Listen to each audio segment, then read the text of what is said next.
Bueno, hola, buenas tardes. Mi nombre, repito para quienes se están incorporando, es Sol Verónica Huy. Yo voy a estar a cargo de la coordinación, sobre todo del operativo, de lo que respecta a este ciclo que estamos inaugurando hoy, que se desarrolla en el marco del LICH, Lectura Mundi, en la Universidad de San Martín, y lo hemos dado por nombrar como un ciclo en torno a los ecologismos materialistas, comprendiendo la necesidad, si se quiere, sobre todo en el contexto en el cual nos encontramos hoy, ¿no? De poder recuperar los momentos más fructíferos que ha tenido la teoría crítica a lo largo del siglo XX, pero sobre todo en los debates contemporáneos, más del siglo XXI, ligada a los espacios de socialización y de movilización social que han empezado a acontecer, sobre todo en las últimas décadas de la historia de nuestro país, pero de la humanidad toda, en función de poder indagar en lo que respecta fundamentalmente a la relación entre naturaleza y cultura, a los principales problemas ecológicos que atraviesan a la sociedad global y poder de esta manera también empezar a recolectar algunas herramientas para lo que tiene que ver con una intervención también obviamente situada en los problemas de nuestro país, sobre los distintos interrogantes que pueden empezar a aparecer a la hora de analizar o ver o palpar, si se quiere, digamos, no hace falta racionalizarlo demasiado, todo lo que tiene que ver con los conflictos ambientales de nuestro tiempo. Yo, antes de poder arrancar con Facu Nahuel Martín, que es nuestro primer invitado a exponer en este ciclo, algunas cuestiones operativas. Lo primero es como comentar, digamos, la idea nuestra es poder mantener un espacio de encuentro virtual que sea algunos martes de acá al 31 de octubre, de 3 a 5 de la tarde. Voy a dejar en el chat el cronograma, por si alguien no lo pudo ver, que tiene también la bibliografía en un link dentro del mismo cronograma de el ciclo de los encuentros. Está bueno también como para poder anotárselos. No pasa nada si alguien no puede venir a alguno, pero sí lo que nos parecía importante, sobre todo, si alguien requiere de algún tipo de certificación, voy a dejar también acá abajo mi mail para que puedan escribirme y poder tramitar lo que corresponda. Ok. Sigue ingresando gente. Lo que les vamos a pedir son dos cuestiones básicas, sobre todo para lo que respecta a hoy. La primera es poder mantener quienes puedan y estén en condiciones y tengan la disponibilidad técnica, la cámara encendida para, pese a la virtualidad, sentir que nos estamos encontrando. Y la segunda es lo siguiente. Nosotros pensamos que lo que está bueno de este tipo de espacios es poder construir primero, obviamente, un momento de exposición y reposición de los temas que vamos a ir abordando encuentro a encuentro, pero lo que fundamentalmente nos interesa también es poder generar un espacio de discusión y de debate en el cual podamos construir algunos consensos, podamos extraer conclusiones y podamos también empezar a articular entre nosotros los temas que vamos a estar discutiendo. En la medida de que eso pasa, lo que sí les vamos a pedir es que no nos sobrepongamos. Una cosa es cuando eso pasa presencialmente, pero otra muy distinta es cuando pasa la virtualidad. Y levantemos la mano, así se las podemos ir asignando, y eso por un lado. Por el otro, la idea es esa, poder hacer una exposición breve, así que cualquier pregunta que tengan, hay dos opciones, una es anotarla en el chat, pero otra más fértil es poder dejarla para el momento siguiente del espacio, que tiene que ver con más este ámbito de discusión. Yo creo que de mi parte no demasiado, así que los dejo esta oportunidad con Facu para poder empezar. Muchas gracias, Sol. No, buenas tardes, bienvenidos, bienvenidas a todos. También gracias por conectarse, por el interés en la charla. Pero digo que hoy, bueno, soy investigador del CONICET, docente en la UBA y en la Universidad Pedagógica Nacional. Sabemos que por los recientes ataques verbales al CONICET hoy había una actividad gremial en la puerta del organismo. La verdad, me hubiera gustado estar ahí, pero ya habíamos reprogramado una vez el inicio de este ciclo, era imposible volver a organizarlo, así que lo decidimos mantener, pero vaya ahí un abrazo solidario a los compañeros y compañeras que ahora están en el CONICET, a otros investigadores y demás. Dicho ese dato de encuadre, de contexto, la idea para los dos primeros encuentros, que es lo que van a estar a cargo mío, es trabajar sobre algunos autores, autoras, en la escena amplia de la teoría crítica o de las teorías críticas, si lo queremos decir en plural, contemporánea. Vienen pensando algunos problemas en torno a la crisis ecológica, en curso, la crisis ligada al antropoceno, al cambio climático, a la extinción de especies, a los cambios en el uso de la tierra, una serie de problemas que podríamos mirar más desde lo biosférico, si se quiere, pero que hoy los vamos a mirar desde sus drivers sociales, digamos, de qué procesos sociales de interacción con el medio y de organización de la vida humana colectiva a nivel planetario están conduciendo esta crisis escalante, que pone en potencia, en peligro, algunas bases de nuestra civilización urbana, moderna y con energía y materia abundante como la conocemos, digamos. Lo que vamos a discutir hoy, un poco como marco, es la teoría de Nancy Fraser, que ella viene desarrollando más o menos desde 2012, ahora lo voy a explicar un poquito, lo que ella llama la teoría ampliada del capitalismo. Eso vamos a ir a hacer, poner el eje en su libro más reciente, que es Capitalismo Caníbal. Es una gran síntesis de como 10 años de trabajo, la verdad, de la gran Nancy Fraser. Y en el encuentro de la semana que viene, en donde vamos a discutir a partir de un texto de Saito Kohei, un ecomarxista japonés, que está tomando cierta relevancia, después hizo una tesis doctoral en Alemania sobre Marx importante, vamos a discutir lo que se llama la corriente de la ruptura metabólica, una corriente de trabajo en el campo del ecomarxismo. Lo vamos a discutir más la semana que viene. Así que el encuentro de hoy tiene como por objetivo discutir una teoría general, ampliada, justamente, de nuestra civilización, digamos, o de esta sociedad capitalista avanzada. Y en ese sentido va a ser el encuentro más amplio, no vamos a hacer simplemente poner la lupa en la crisis ecológica, sino mirar precisamente a la construcción de un poco esa conversación amplia o ese marco de intelección amplio con el que espero podamos trabajar. No necesariamente en continuidad absoluta entre todos los autores que vamos a ver, puede haber rupturas, puede haber discontinuidades, y tampoco nos vamos a poner a mirar en detalle eso, porque al final no se trata tanto de discutir qué dijeron los autores, aunque partamos de ahí, sino de entender y esperemos modificar la realidad. Así que en el punto, después veremos cuáles son las junturas de todo lo que pensamos conceptualmente. Pero bueno, entonces la idea central hoy es explicar un poco, presentar un poco, poner en común qué es esto de la teoría ampliada del capitalismo que viene desarrollando Nancy Fraser desde hace unos 10 años más o menos. Bueno, para facilitar un poquito voy a compartir pantalla, que tengo una... necesitaría solo que me habilites la función, por favor. Dale, ahí voy.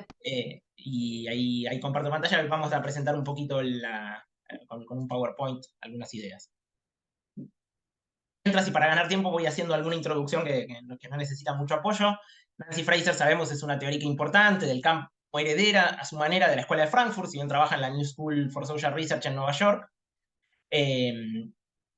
Fue muy conocida en los años 90 con el desarrollo de este, digamos, visión dual de la justicia, que tenía que ver sobre todo con la discusión en torno a la redistribución y el reconocimiento. En torno a esa visión dual de la justicia tuvo una discusión famosa con Nancy Fraser. Ahí ya puedo compartir. Voy compartiendo y seguimos. Bien, ahí la presentación. Muy bien. Ahí estamos. Teoría ampliada del capitalismo. Como decía, Nancy Fraser viene trabajando, es una autora muy relevante, muy importante en general de la teoría social y de la teoría de la justicia en particular, desde los años 90 por lo menos. Fue muy conocida por algunos debates que tuvo con Judith Butler o con Axel Honneth, quien fuera director del Instituto de Investigación Social en Frankfurt, hacia el cambio de siglo, por ahí. Y desde más o menos el año 2012, ella hace una especie de giro teórico, un cambio teórico que tiene cierto calado, cierta importancia, y empieza a producir esto que ella misma llamó teoría ampliada del capitalismo. Al mismo tiempo, empieza a trabajar con mucha más agudeza sobre la idea de crisis, que vivimos en un tiempo de crisis, y que es una crisis profunda, que es una crisis de cierto calado, digamos, en la historia del capitalismo en la que estamos viviendo. No es una crisis de negocios, por decirlo así, una crisis cortita, sino una crisis de de lo que ella llama todo el marco institucional. A mí me parece que es una de las pensadoras más lúcidas que hay hoy, dando vueltas, digamos, en la teoría crítica, precisamente por su agudo sentido del momento histórico en que vivimos, ¿no? Vamos a mencionar algunas cosas ahí. Bueno, es conocida por estos trabajos de fines de los 90, como Justice Interruptus o Redistribución y Reconocimiento. En el centro de toda la elaboración de Nancy Fraser está este concepto de paridad participativa, de cierta idea básica de igualdad que hace una visión moderna de la justicia, y de participar en la sociedad como iguales, todas las personas. fines de los años 90 ella hablaba de una condición post-socialista, de un mundo en donde la alternativa socialista parecía caída y donde había que repensar el problema de la justicia en una especie de marco que parecía como socialdemócrata, si se quiere, y en donde esta teoría de la justicia, de la paridad participativa, parecía aplicada en términos de un esquema dual, en términos de hay injusticias económicas y injusticias culturales, una dualidad de clase y estatus. No voy a detener ahí porque la idea no es ver las ideas de Nancy Fraser en los 90, simplemente esto lo menciono como para ver de dónde viene Fraser. Vamos ahora a lo que nos interesa y en lo que nos vamos a detener en toda esta conversación de hoy. Entonces vamos a pensar el proyecto teórico de Fraser 2012 a esta parte. Vamos a hablar bueno, hay un artículo que salió, si ahora no me acuerdo mal, en la Newless Review, sí, en 2012, que se llama Can Society Be Commodities All the Way Down, o sea, ¿puede la sociedad ser todo mercancías? ¿Es viable? ¿Es consistente? ¿Es solvente? ¿Una sociedad estructurada exclusivamente, por decirlo así, en torno al intercambio de mercancías, donde yo sea un portador de mercancías, así sea mi fuerza de trabajo, y eso sea todo el vínculo social? De otra manera, de la relación social capitalista estructurada en torno a la compra-venta de mercancías, totalizar el vínculo social, la sociedad capitalista, una sociedad totalizada en torno a la forma social mercantil de la mercancía. Bueno, Nancy Fraser va a sostener que no, eso es imposible. Pensar que una sociedad podría ser completamente organizada, estructurada desde el intercambio de mercancías es no comprender cómo funciona una vida social y cómo funciona el capitalismo en particular.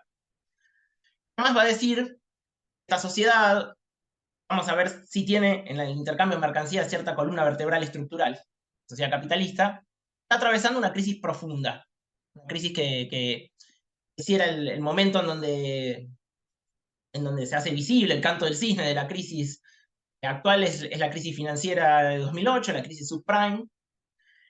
Entonces vemos en términos económicos pareciera una gran dificultad de la maquinita boba de la acumulación de capital para relanzarse, para rearticularse de una manera que tenga tasas de crecimiento altas y tasas de ganancia altas, y hay una prolongada crisis económica financiera. Como siempre el capitalismo tiene sub y bajas, tiene irregularidades, digamos, pero la tendencia global parece estamos en el pozo de una de esas crisis largas, digamos, o en el pozo de una de esas ondas largas que tiene el capitalismo, ¿no? Siempre hay que pensar la historia del capitalismo como atravesada por ondas cortas, ciclos de negocios, pequeños movimientos de expansión y contracción, después por ondas largas, por grandes periodos de expansión y contracción, atravesados por crisis, donde hay cierto cambio de paradigma.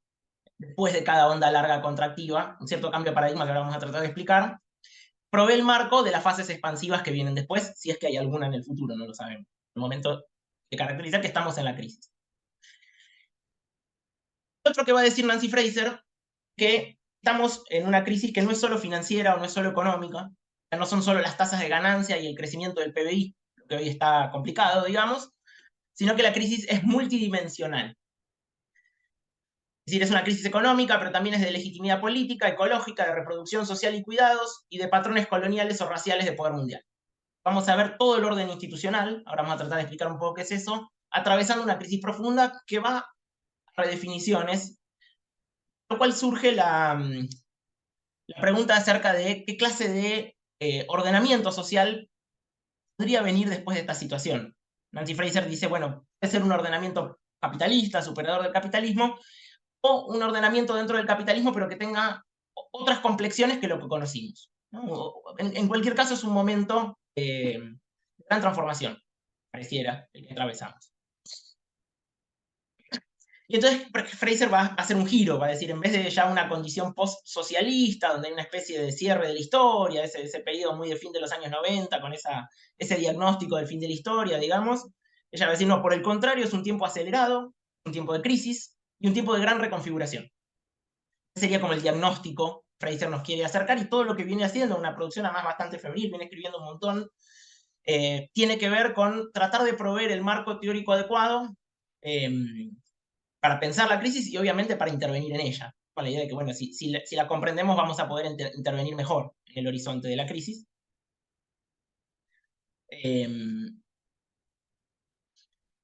Y hay otro texto que es clave, que ese sí estoy seguro de que salió en la English Review, es donde Nancy Fraser suele publicar, recomiendo mucho seguirla, está la versión en español de la revista que suele sacar los artículos gratis además, que se llama Tras la morada oculta de Marx. Un juego de palabras, eso, sabemos que Marx hablaba de la morada oculta de la producción en el capital, decía, bueno, en la superficie de la sociedad capitalista lo que vemos es la igualdad y la libertad de los poseedores de mercancías, los portadores de mercancías, todos vamos al mercado como libres e iguales. Decía Marx, pero si vamos más atrás de esa visión de superficie, que es la visión del intercambio, ¿no? Y nos metemos en la fábrica, vamos a encontrar que la base social, el sustento social de ese mundo de intercambio de equivalentes entre propietarios jurídicamente iguales y jurídicamente libres, la explotación y la dominación. Que si entramos en la morada oculta de la producción, vamos a encontrar despotismo de fábrica, decía Marx, o sea, el hecho de que adentro de la fábrica, adentro de las unidades de producción de mercancías, que el poder vertical del patrón, contra cualquier idea de libertad. También vamos a ver la desigualdad. Además se plasma especialmente en ese problema de justicia que es la explotación. Alguien produce más valor del que recibe al final del día. Nancy Fraser va a decir que ese análisis sobre la morada oculta de la producción, el análisis más o menos clásico, más o menos ortodoxo del capital, es indispensable para pensar la crisis actual. No lo podemos omitir. También va a decir necesitamos abrir un poco la definición, o abrir un poco nuestro concepto. Por eso va a insistir con esta idea del capitalismo como algo que es más que el capital.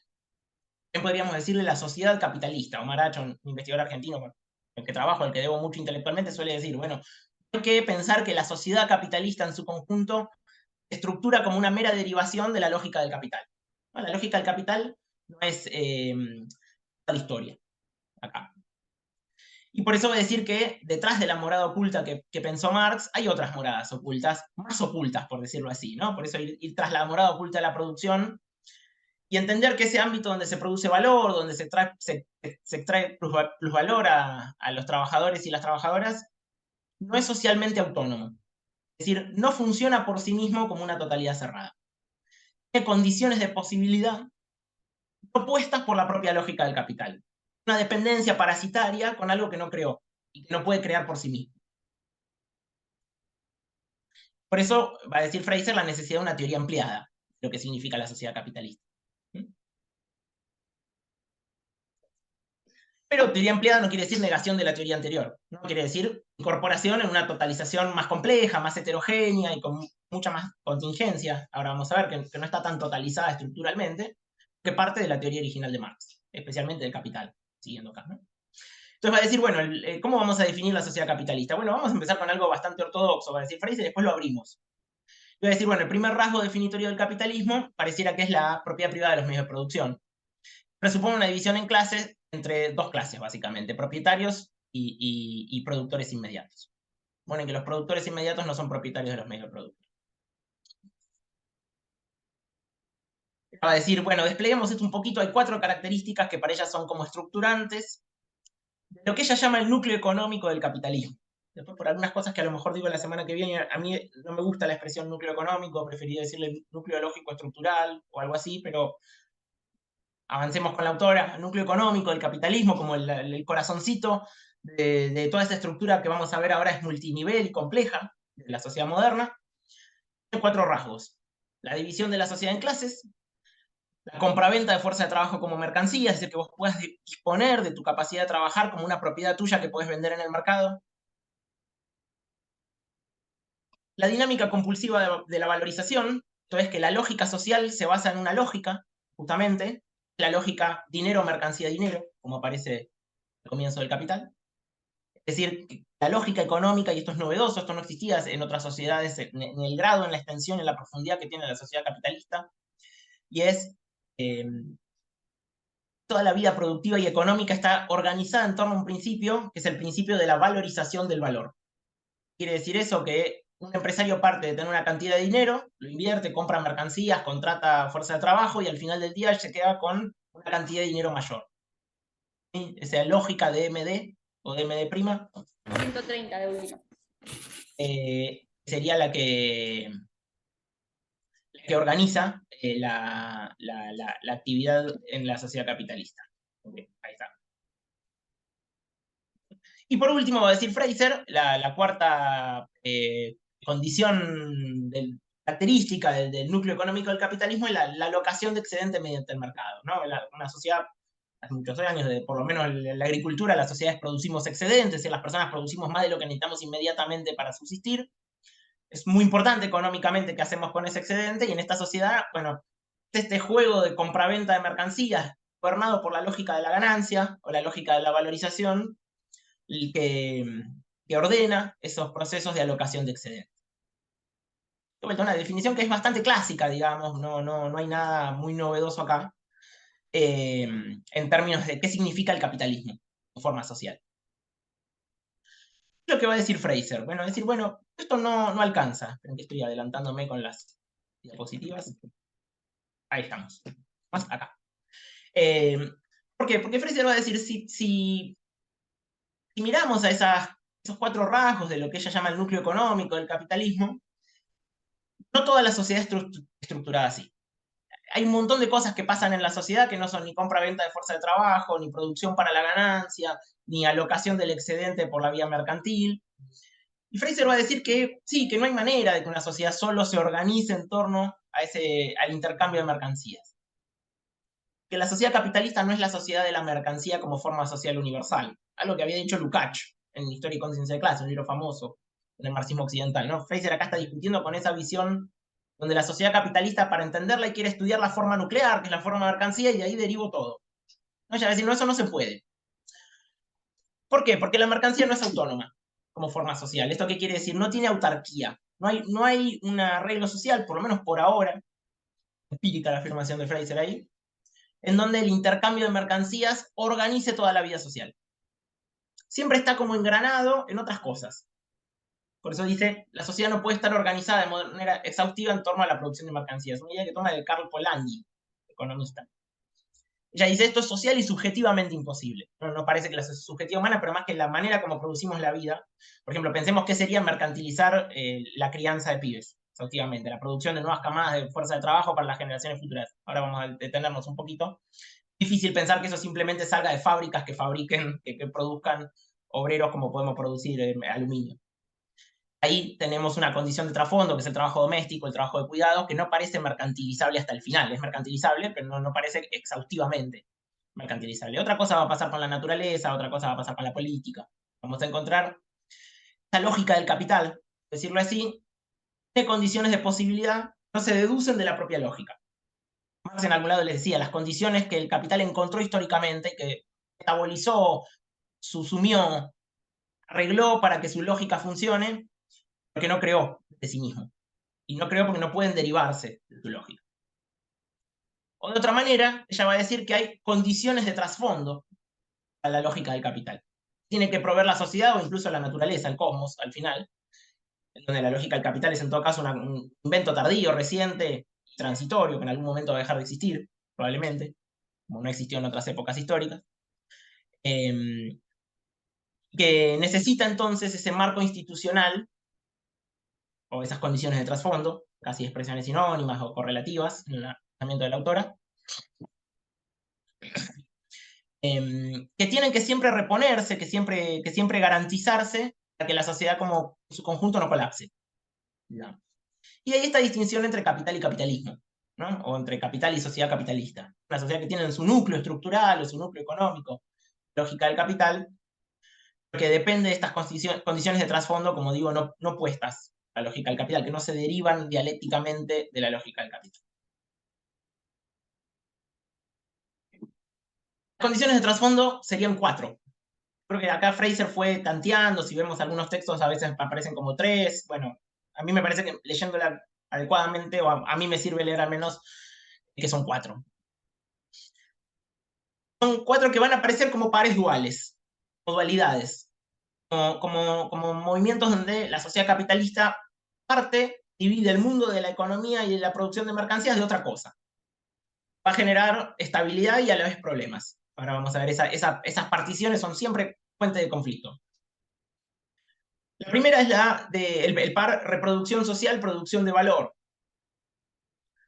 Producción de valor sería lo que produce mercancías para el intercambio. Yo produzco una mercancía, voy a ir al mercado a venderla y llevarme retorno.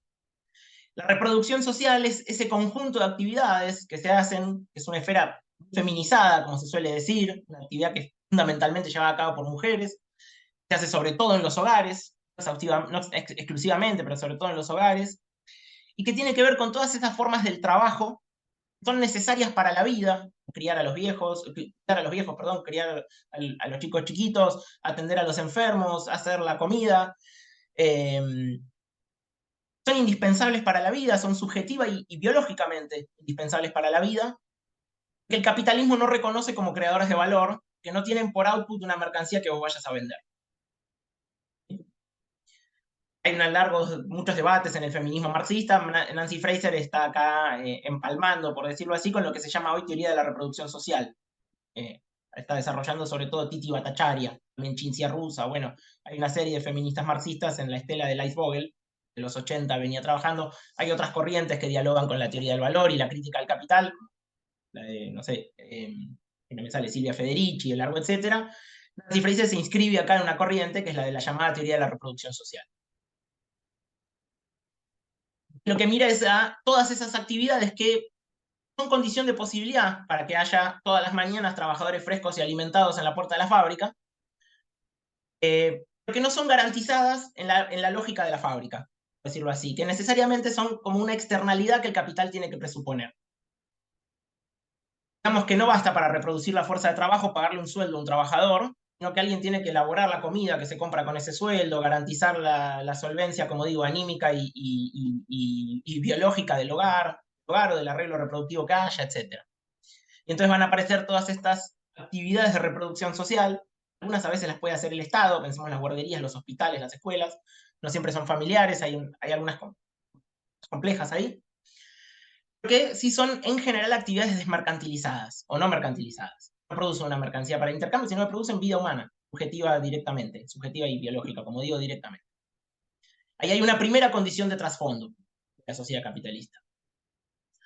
Otra condición de trasfondo es esta dualización, este par, tal vez tiene una historia muy larga en Occidente, pero que se agudiza en la modernidad. Es el par naturaleza-sociedad. La idea que hay un mundo natural, un mundo de materia pasiva disponible, podemos manipular, medir, un mundo social de subjetividades. Como dos cosas contrapuestas, como si la subjetividad no nos pasara por el cuerpo. Que además, fundamentalmente, va a decir Fraser, tiene que ver con cierta dinámica de la acumulación. Ahora, lo digo muy rápido porque sobre esto nos vamos a detener un poquito más después. Que básicamente tiene que ver con que el capital sale de sus crisis, históricamente, sobre todo de las crisis de dificultades para relanzar el proceso de acumulación, momento en donde la tasa de ganancia está muy baja y nadie invierte y el PBI empieza a no crecer y qué sé yo. Muchas veces sale de sus crisis el capital abriendo fronteras de extracción o de expropiación, voy a decir, enseguida lo explico, pero diciendo, bueno, hay algunos trozos de la naturaleza los que me voy a expropiar sin compensación. Me los voy a llevar sin pagar lo que valen como si fueran mercancía. ¿Por qué? Porque simplemente los voy a conquistar o a colonizar o a expropiar. Fraser va a decir que esa división tan aguda, naturaleza-sociedad, también es una condición de trasfondo del capitalismo. Que esta sociedad no funcionaría sin todo el tiempo partir el mundo en dos. En lo social, lo que hacemos los humanos, lo subjetivo, y el mero mundo natural que está ahí gratis. Lo decía Benjamin críticamente, ¿no? Está ahí gratis, me lo puedo llevar. Tercera condición de trasfondo, la frontera es expropiación-explotación. Estoy trabajándola mucho, Fraser, vamos a hablar menos hoy de esto. La explotación la conocemos hacia la teoría, digamos, clásica de la explotación de la fuerza de trabajo dentro de la fábrica, tiene que ver con la extracción de plusvalor. Fraser va a decir que, muy ligado a esta división naturaleza-sociedad y a esta apertura de fronteras de extracción, que en la historia del capitalismo ha sido permanente al final, o por lo menos periódica, bueno, va a estar ligada a una división entre las clases subalternas, digamos, entre quienes acceden a ser explotados, pero son reconocidos como libres e iguales, como portadores de mercancías plenos de derechos, y quienes ni siquiera, quienes son sujetos o objetos de expropiación directa. Se los puede tratar un poco como si fueran mera naturaleza, por jugar con la manera como venimos hablando antes. Y pensemos acá cuánto a lo largo de la historia del capitalismo, en especial en las periferias, una complementación o una suplementación de la lógica de explotación del trabajo con lógicas de esclavitud, semiesclavitud, superexplotación, es decir, con una serie de poblaciones a las que se pensó que se les podía a trabajar sin compensación en términos monetarios o sin compensación a nivel promedio del mercado, sin compensación como tienen los demás. Fraser va a decir que esa división, expropiación, explotación, tiene un montón que ver con las divisiones raciales que el capitalismo no eliminó, todo lo contrario, profundizó. Paradójicamente, una sociedad que dice que tiene por premisa la igualdad, sin embargo, parece que produce racismo una y otra vez. Y también va a tener que ver con las lógicas del imperio, con esta división centro-periferia que a todo lo largo de la historia del capitalismo se renegocia, cambia el centro imperialista, desplaza de Inglaterra a Estados Unidos, tal vez al futuro sea China, no sabemos, pero siempre es dual, siempre es una lógica centro-periferia, norte-sur, desarrollados contra subdesarrollados, como se le quiera decir. Parece que esa es una división también estructurante del capitalismo. Y por último, va a decir Fraser, bueno, el capitalismo no funciona sin una división política-economía. Necesita algún tipo de marco jurídico institucional, por lo menos garantice las condiciones elementales de la acumulación.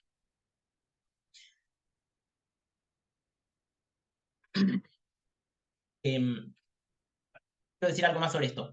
Fraser va a pensar estas 4 condiciones de trasfondo como condiciones de posibilidad para que exista la sociedad capitalista, para que ese núcleo económico del que estábamos hablando antes se mantenga, se reproduzca, digamos, temporal y socialmente. Va a decir que estas condiciones de posibilidad, al mismo tiempo que sostienen las condiciones de trasfondo, el marco institucional que sostiene la acumulación de capital, tienden a ser, ella va a decir, denegadas, desconocidas por la acumulación de capital, que no las contempla en su lógica. Ese proceso de denegación tiende a llevar a crisis. El capitalismo va a tener crisis a nivel de la valorización, a nivel de las crisis de acumulación, de las crisis económicas, por decirlo así, clásicas, que conocemos, que sabemos que son sistémicas, que son intrínsecas al sistema, que son inevitables conforme la lógica a largo plazo. Bueno, Fraser va a decir, además estas 4 cosas son fuentes de crisis también. Es decir, en la historia del capitalismo vamos a encontrar crisis de reproducción social, crisis ecológicas, crisis de expropiación, o sea, del imperio y la raza, o de los patrones imperiales y racistas de poder mundial, crisis de representación política, o de legitimidad política. Pareciera que esto de presuponer algo de lo que no me ocupo, la lógica que tiene el capital con sus condiciones de trasfondo, siempre va a generar problemas. Siempre va a generar ficciones, en algún momento se van a volver muy agudas y van a explotar.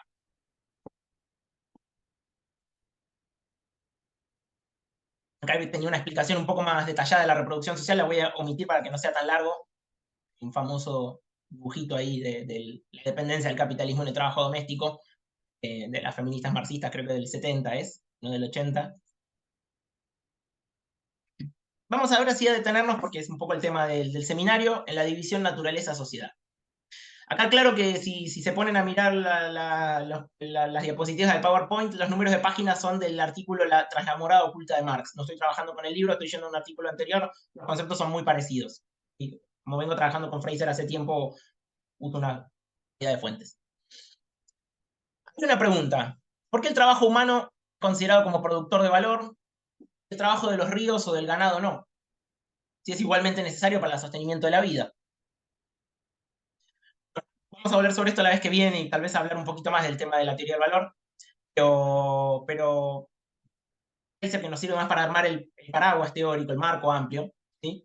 Para decir que la naturaleza en la sociedad capitalista aparece como un recurso para el capital, como esto que está ahí gratis, de lo que me puedo apropiar, sin compensación, sin pagarle nada a nadie, o pagándole muy poquito, que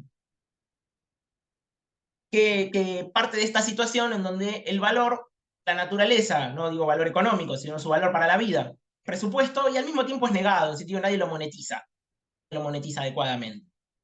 Las cuentas, en los balances del capital, la naturaleza es tratada como algo gratuito, como una materia disponible que me puedo llevar.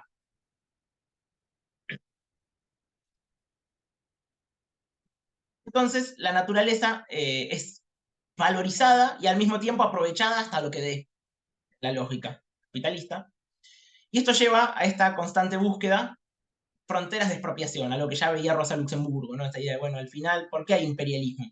Bueno, porque las contradicciones internas que tiene el capitalismo en los países centrales siempre sale externalizándolas, yendo a buscar o esos nuevos mercados para sus materias, para sus productos, o esas nuevas fuentes de materias primas baratas, pagadas en términos de no en términos estrictos de equilibrio, digamos, permiten motorizar, darle nafta, digamos, a la acumulación de capital.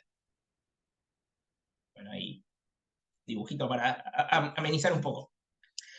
Por lo tanto, pasa con la frontera entre expropiación y explotación, ¿no? Va a haber poblaciones colonizadas, a veces marcadas por la raza, que van a ser tratadas como menos que proletarios. Como gente que está sometida a jerarquías de estatus en virtud de las cuales pueden ser expropiados directamente. Así el capitalismo, tiene una frase muy linda, Fraser pensando el capitalismo del siglo XIX, inglés, y es, detrás de Manchester está el Mississippi. Detrás de las fábricas de Manchester, donde se explotaba obreros en el siglo XIX, estaban las plantaciones con esclavos del sur de Estados Unidos. No hay Manchester sin el Mississippi. Para cada nuevo Manchester que se abre en la historia del capitalismo hay un nuevo Mississippi. O sea, una nueva periferia, un nuevo trasfondo, un nuevo patio trasero, donde viven poblaciones reducidas a menos que proletarios. O sea, cuerpos que son expropiables directamente por una división de estatus que garantiza el Estado en algún momento. Y de ahí también una larga tradición colonial a tratar los otros de la blanquitud como mera naturaleza, ¿no? Pareciera que ahí hay herencia racista. Recordemos que el racismo es una herencia moderna. Acá Nancy Fraser está pensando en esto, ¿no? Para que funcione esa producción de valor a escala mundial se necesita una geografía de la extracción. También es una geografía de la racialización, en algún sentido, vienen de la mano. Y por último, vamos a necesitar la división entre economía y política, otra que nos muestra que la sociedad no puede ser mercancías hasta el final. El capitalismo es inconcebible sin un marco legal que sostenga la empresa privada y el intercambio de mercado. ¿No? Necesita al menos la policía, como para garantizar eso, frente a algunas cosas más. Entonces nos va a decir que la economía privada presupone un marco estatal político. No hay una oposición boba entre Estado y mercado, eso es un error conceptual. Son más bien estructuras bastante codependientes en la sociedad capitalista.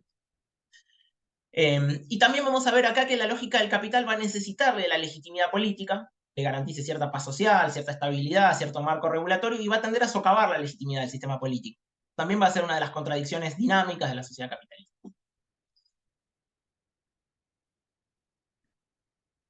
No les leo toda la presentación, es muy largo, pero me interesa esta idea de las 4D. Visión, dependencia, denegación, desestabilización. Es la manera como la lógica del capital se vincula con sus condiciones de posibilidad, con sus condiciones de trasfondo. Supone el trabajo doméstico, lo divide, se separa de él, depende de él, lo olvida, lo denega, por lo tanto lo desestabiliza. Entonces tenemos crisis de cuidados, como pareciera que hay crisis de reproducción social. Supone la legitimidad del sistema político, pero está separada de la vida económica, una dependencia de eso, nega esa dinámica de la legitimidad democrática de la política y por lo tanto la desestabiliza. Y lo mismo va a hacer con las condiciones ambientales sobre las que se despliega la acumulación, etc. El capitalismo siempre va a tener esto de quitarse su propio piso, de dañar aquello en lo que se basa. De estas 4 condiciones de trasfondo, las que a veces logra coexistir de manera más o menos solvente, esporádicamente se las lleva puestas. ¿Por qué? Porque es muy propensa a crisis estructuralmente esta lógica de las 4D. Y se cumple con las 4 condiciones de trasfondo. O sea, las 4 tienen división, dependencia, denegación, desestabilización. Y por eso una tendencia del capitalismo, ahora lo podemos decir, así como hay una tendencia intrínseca a la crisis económica, lo que escuché decir a un analista de mercado, me pareció muy curioso, algo así como el único momento en donde no estás en una crisis es cuando estás yendo a una crisis. Propio de la lógica del capitalismo, evidentemente. Y acá Nancy Fraser diría así, y además tenés que sumarle la de reproducción social, la ecológica, la de patrones de poder mundial y la de legitimidad estatal. Siempre van a llegar en algún momento las 4 crisis en la medida en que haya sociedad capitalista. Pues la sociedad capitalista, como vas a ver, logra estabilizar estas tendencias a la crisis y por eso no explotó todavía. Es podríamos pensar que es uno de los formatos de la vida social humana más propensos a crisis que hay. Y como digo, no solo crisis económica, sino a crisis ahora sí de la totalidad del orden institucional. Y ahí viene el diagnóstico de Nancy Fraser, y estamos en una crisis del orden institucional. Estamos atravesando, no una crisis, por eso decía yo al comienzo, no es una mera crisis de negocios, eso sería un pequeño ciclo que siempre está subiendo, bajando, a alguno se fundió y a otro le fue bien y más o menos, sino una crisis más profunda. Parece que exige una redefinición de todo el orden institucional, de la relación entre el capitalismo y todas esas condiciones de trasfondo. ¿Cuándo hubo crisis parecidas en nuestra historia, en la historia del capitalismo? En el siglo XX hubo dos, podemos decir, la del 70 y la del 30. Y en los momentos a los que habría que ir para ver un estado de cierta analogía. Siempre esas analogías son limitadas, ¿no? Uno siempre está en una crisis atrasado, como podemos decir, porque nunca las crisis son exactamente iguales en su dinámica y en su estructura. Pero podemos decir que la crisis del 30, que se empezó con el Jueves Negro, dio cuenta del fin de una gran época del capitalismo y el comienzo de otra. Y la crisis del 70, o la crisis del petróleo, que es en torno al 73 más o menos empieza a explotar, dio lugar a otra configuración del capitalismo, que es la que está en crisis ahora.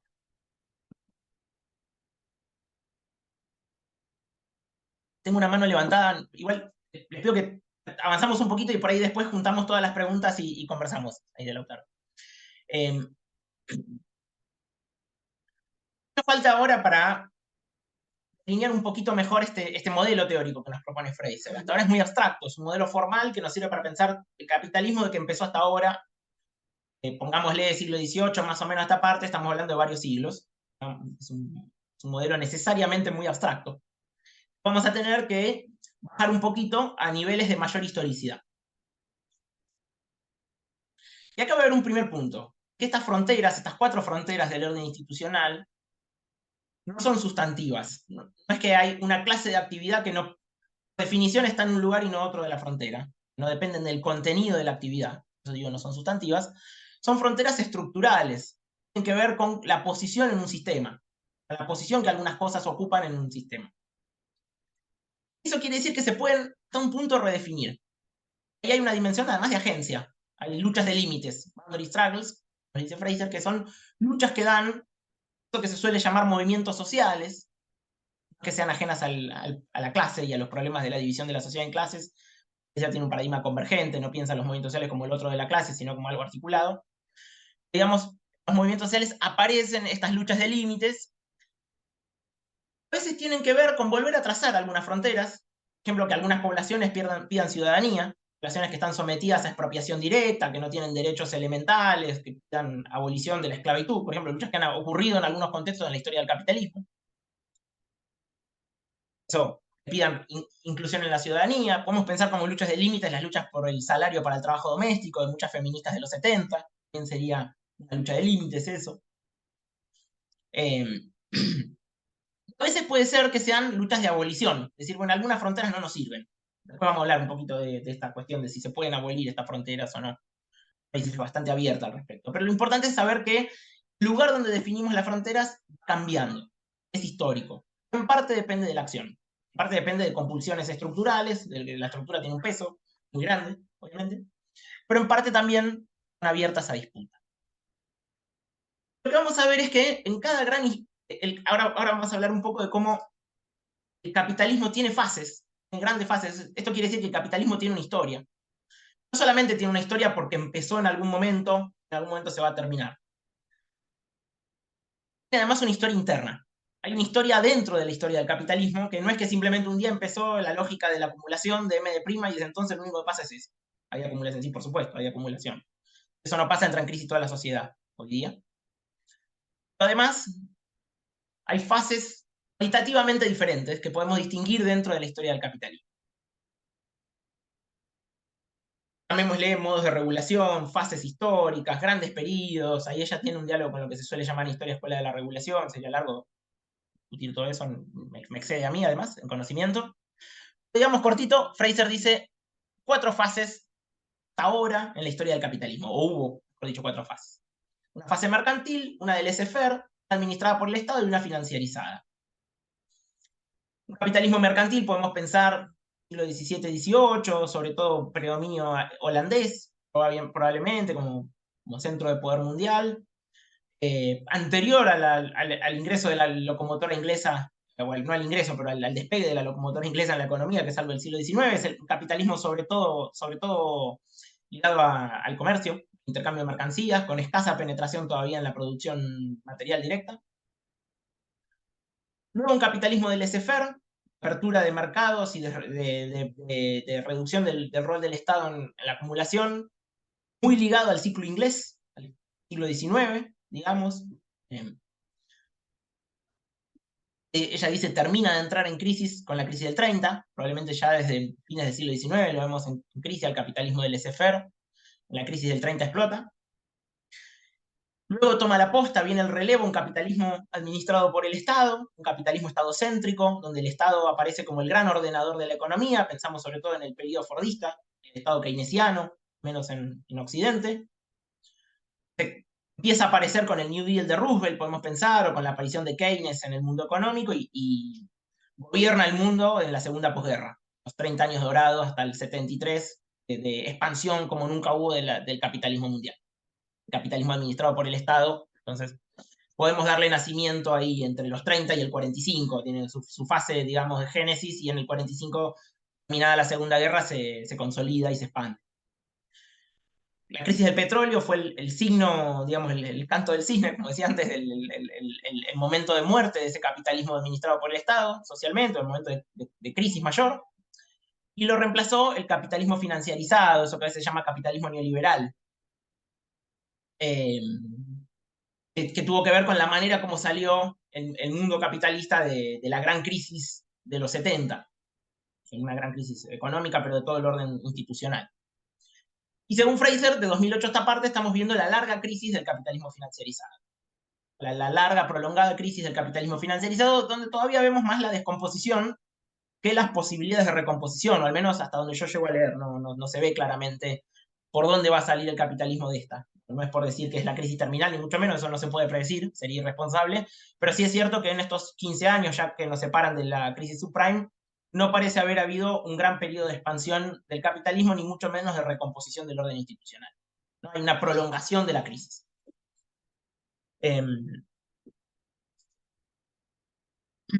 Acá viene lo interesante, que las crisis no son solo económicas, en sentido de crisis de la valorización, son solo momentos, como digo, donde el PBI o la tasa de ganancia estén en problemas, y veas indicadores que son crecimiento débil, baja inversión, poco retorno de la inversión. Sino que lo que vamos a ver es fases históricas del orden institucional, donde además de relanzarse la acumulación, es decir, de que ese ciclo ese proceso, perdón, de acumulación de inversión para la ganancia, o de valorización del valor tiene que funcionar, sino que además en cada gran fase vamos a tener necesidad de que todo el orden institucional se redefina.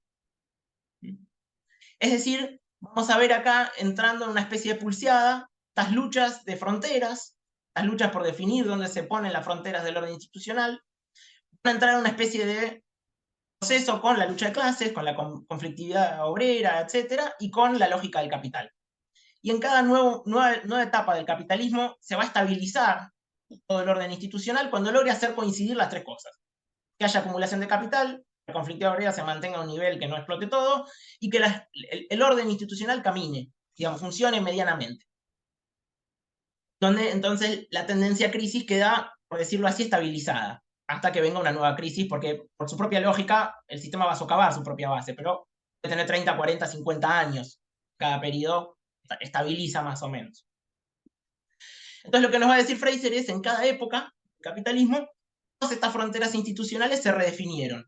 Se redefinió la relación entre producción y reproducción, hubo luchas feministas importantes en torno al rol de la familia y las mujeres en la sociedad, por ejemplo, en cada momento de redefinición del orden institucional. Se redefinió la relación sociedad-naturaleza, sobre todo porque en general el capitalismo sale de sus crisis con saltos tecnológicos, pero en particular energéticos, habría que estudiarlo un poco más, sería interesante. Pero hay un nuevo régimen sociometabólico en cada nuevo salto que da el capitalismo, o sea, una nueva manera de vincularse con el medio natural. Una nueva redefinición de la relación explotación-expropiación, en general en cada salto hay una redefinición de los patrones del poder mundial, incluso cambia el hegemón político, cambia el Estado-nación que garantiza las condiciones de la acumulación en el nivel mundial. Hacemos la transición de Inglaterra a Estados Unidos. Es excepcional la crisis del 73, porque es con continuidad del hegemón estadounidense. Es decir, es un rasgo raro. Y en cada nueva fase se redefine la relación economía-política. Redefine esa relación Estado-mercado, se renegocia, se pone en otro lugar. Y digamos, significó el capitalismo financiarizado, fue un gran asalto a la relación economía-política de la época del Estado de Bienestar. Y el Estado de Bienestar fue un gran asalto a la relación economía-política del laissez-faire. Así sucesivamente. O sea, en cada nueva etapa, el orden institucional, se redefine un poco la regla del juego de las 4 fronteras, ¿no? Se vuelven a trazar las 4 fronteras, y en ese marco, durante algunos años, la lógica sistémica se reproduce hasta que entra en crisis de nuevo.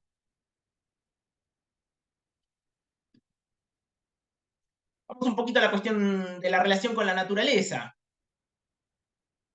Fraser va a decir que entonces cada gran fase del capitalismo tuvo que ver con lo que ella llama un régimen de acumulación socioecológico. En cada fase el capitalismo armó un metabolismo social. Un aspecto técnico, un aspecto encarnado, o sea, en el metabolismo social hay que realizarlo materialmente. No es solo que haya valorización del valor y que haya fronteras institucionales que la sociedad acepte, sino que además hay que garantizar el proceso material de producción. Además sabemos que la sociedad capitalista es muy expansivo.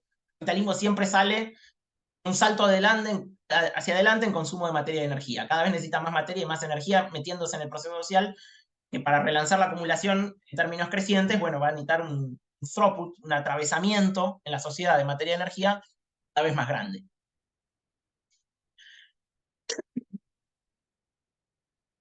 Fraser va a hablar de 4 regímenes históricos. El del capitalismo mercantil es un régimen somático, músculo humano y animal. Yo tengo un matiz, creo que también era un régimen basado en el viento, en el uso de molinos, de los barcos, qué sé yo, pero bueno, podemos hablar de un régimen que no se basaba en motores, seguro. Luego tenemos el régimen de lo que ella llama el rey carbón, el capitalismo del laissez-faire, el capitalismo inglés o anglocéntrico del siglo XIX. Casualmente es el capitalismo del motor de Watt, más o menos se empieza a introducir en los telares en 1830, por ahí, el comienzo de la fosilización de la producción. El uso de carbón masivo en la industria implicó un salto energético difícil de mesurar. O sea, el carbón te permite disponer de un montón de energía que además es disponible continuamente. Nada que ver con depender de los cursos de agua o del viento. Una expansión energética ahí enorme. El capitalismo gestionado por el Estado fue un petrocapitalismo, podemos decir un capitalismo petrolero, hubo otras cosas, hubo una gran diversificación de la matriz energética en el siglo XX, el petróleo en realidad no reemplazó al carbón, simplemente se agregó al carbón, y además aparecieron otras cosas como la energía nuclear durante esa época, pero podemos decir que el régimen socioecológico del capitalismo gestionado por el Estado fue petrolero, ampliamente petrolero. No es casual que haya tenido el comienzo de la crisis en una crisis del petróleo que tuvo que ver con la suba del precio del petróleo. Y el capitalismo financiarizado, dice Nancy Fraser, sigue siendo ampliamente fósil, o sea, sigue dependiendo del carbón, el gas y el petróleo como fuentes de energía. No hay comparación hoy en términos de cuánto usa el capitalismo fuentes energéticas. Pero el capitalismo financiarizado lo que hace es ir a por lo que ella llama los nuevos cercamientos, que es básicamente en un momento donde ya no queda periferia que colonizar, veamos si llegan a Marte, la minería de asteroides o la Luna, por el momento no. Más bien parece que el capitalismo va a meterse en la estructura celular de la materia viva. Los transgénicos, los organismos genéticamente modificados, permiten una gran expansión de la frontera agrícola. Ella va a decir, bueno, ahí en esa especie de devenir micro, de ir a lo microscópico, y también podríamos pensar en la expansión de las tecnologías digitales y las redes y qué sé yo, como los 2 grandes contextos donde se disparó el capitalismo financiarizado. No tuvo transición energética tampoco, petrolero o fósil. ¿Cómo se relaciona la sociedad capitalista con la naturaleza? Hay un debate en el marxismo ecológico muy grande hace tiempo sobre cómo pensar la relación sociedad-naturaleza. La verdad, en el conjunto de las humanidades críticas, yo diría, este es en la época del antropoceno, digamos, o en la discusión geológica, no está saldada, está abierta entre geólogos sobre si vivimos en una nueva época geológica, nada por el intercambio, el impacto, perdón, de la actividad humana. Hay una gran, digamos, ansiedad en las humanidades críticas, intención emancipatoria, ligadas a proyectos de cambio social progresivo, por discutir la relación sociedad-naturaleza, y por salir de los marcos muy dualistas, los que piensa tradicionalmente la sociedad capitalista y a veces las humanidades también. Tenemos que tener ceguera ante la naturaleza, ya que todos los problemas son entre humanos. Y hay una gran discusión acerca de si hay que seguir hablando de naturaleza y de sociedad-naturaleza, o hay que abandonar ese lenguaje y hablar de híbridos, o de cyborgs, o de regímenes socioecológicos, o cómo habría que pensar la naturaleza. Nancy Fraser dice, bueno, es un concepto muy polisémico el de naturaleza, sabemos de los conceptos más polisémicos que hay en el lenguaje, al menos en la manera de pensar en Occidente dominante. Nancy Fraser nos va a decir que ella trabaja con 3 conceptos de naturaleza. Acá les recomiendo un artículo que sacó en la Nielsen Review cuando estaba por salir este libro, del que ahora no me sale pero bueno, después lo buscamos y lo pasamos en todo caso. Ella dice, bueno, hablemos de 3 naturalezas. 3 conceptos de naturaleza que son importantes. Mientras haya capitalismo van a insistir, digamos, con los que vamos a tener que lidiar. Primero es la naturaleza de las ciencias naturales. Simple sentido que había un mundo físico e incluso biológico antes de que hubiera humanos, antes de que hubiera capitalismo, antes de que hubiera cultura. Ese mundo tiene propiedades autónomas frente a los seres humanos, tiene características propias que hasta un punto son cognoscibles, pero que no son construidas, son creadas por los seres humanos. Tenemos la naturaleza que tiene autonomía ontológica respecto a los humanos. Ontológica quiere decir que en su modo de ser es una creación humana. Tiene su propia vida y sus propias preocupaciones que no son las nuestras, por decirlo así, si es que tiene alguna. Es el mundo físico que ella dice devuelve el golpe. Esa naturaleza de las ciencias naturales es la que aparece cuando los climatólogos nos dicen que la concentración de dióxido de carbono en la atmósfera genera calentamiento global. Esa propiedad que tiene el dióxido de carbono en la atmósfera la construimos los humanos. En todo caso somos responsables de haber puesto ahí, o algunos humanos, responsables de haber puesto en la atmósfera esa gran cantidad de gases. Pero las propiedades de los gases no las inventamos, las tienen por su cuenta.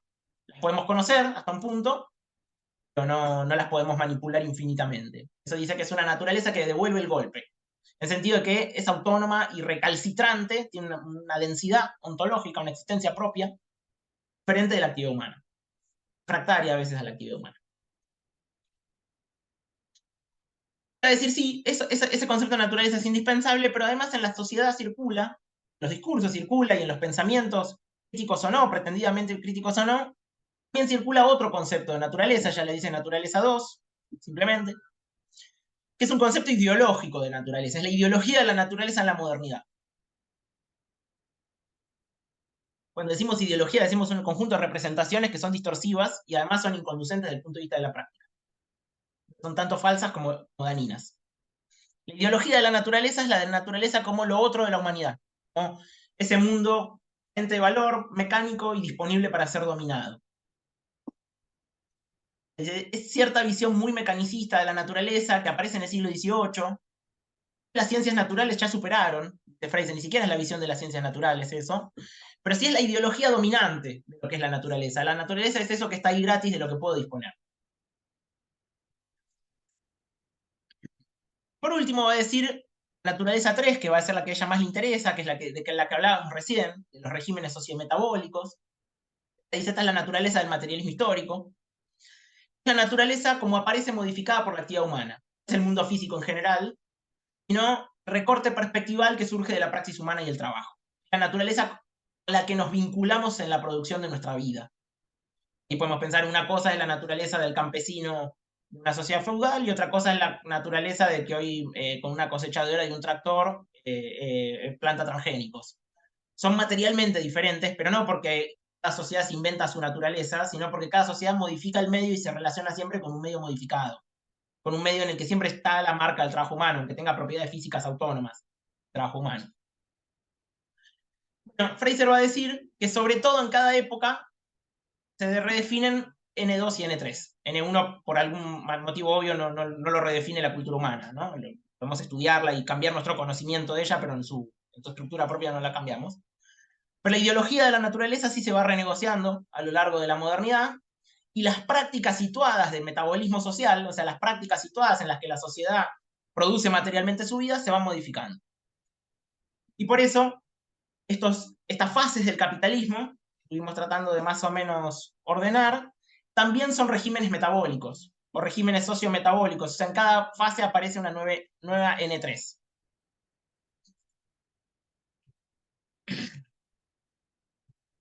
Y ahora ya cerrando, me hizo más largo de lo que esperaba, pero bueno. ¿Cuál es nuestro momento? Ya adelanté bastante esto. Nancy Fraser dice, bueno, estamos en una época de crisis, más que una crisis financiera. 2008 se expresa como la crisis subprime en las finanzas yanquis, pero es una crisis financiera grande, que marca el agotamiento del orden institucional neoliberal o financiarizado. Marca el agotamiento histórico de esa fase del capitalismo. O sea, es muy difícil que en ese arreglo que se armó más o menos en los 70 haya estabilidad sistémica en los próximos años. Ese arreglo se le están cayendo sobre sus pies las bases en las que se fundaba. Esto lo traigo de los medios. Si ustedes miran medios, sobre todo del norte global, van a ver estas expresiones: policrisis, metacrisis y permacrisis. Como esta idea, permacrisis es la que más me gusta porque es medio absurdo, una crisis permanente. No, por definición, la crisis tiene que tener una duración acotada o no es crisis.